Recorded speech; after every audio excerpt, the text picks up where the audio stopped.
আসসালামু আলাইকুম। ওয়ালাইকুম আসসালাম। নাম কি? কেমন আছেন ভাইয়া? নাম কি আপনার? আমার নাম জি, আপনার নাম হাফিজা আক্তার। কি? নাম হাফিজা। হাফিজা। হাফিজা। বয়স কত? বয়স 18। কেন আসছেন এই ভিডিওতে? প্রতিবেদনে একটা মনের মতো মানুষ পাবলে বিয়ে শাদী বসবার লাগে। কি করেন আপনি? আমি কিছু করি না, আমার নানি আছে, নানির বুঝি। কাছে থাকি। নানির কাছে থাকেন? হ এই আর নাম্বারটা একটা কার? ছোট ভাই আছে। নম্বরটা আমার, বহুত কষ্ট হয়ে আছি এই নাম্বারে প্রতিবেদনে ফোন অভাবে দিলে পড়ে। ধরবেন? হ্যাঁ ধরবো, কেন ধরবো না? আচ্ছা, অনেকে বলে কিন্তু মনের কল মতো দিলে মানুষ কল ধরে পাইলে না যে। আমি ধরবো। সবাই বললা দিল কে খারাপ মনে আমার কাছে আসতে, মানে ভালো মনে কথা বলতে বলিও কেন, কতগুলা তো খারাপ মনে আছে, এই জন্য বলতেছি। আচ্ছা আচ্ছা। তো আপু, শুনতে চাচ্ছি যে আপনি যে আমাকে একটা নাম্বার থেকে ফোন করছেন, এই নাম্বারটা কার?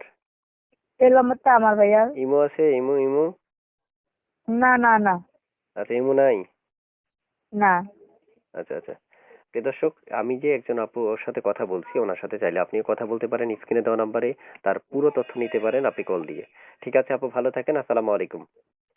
ওয়ালাইকুম আসসালাম।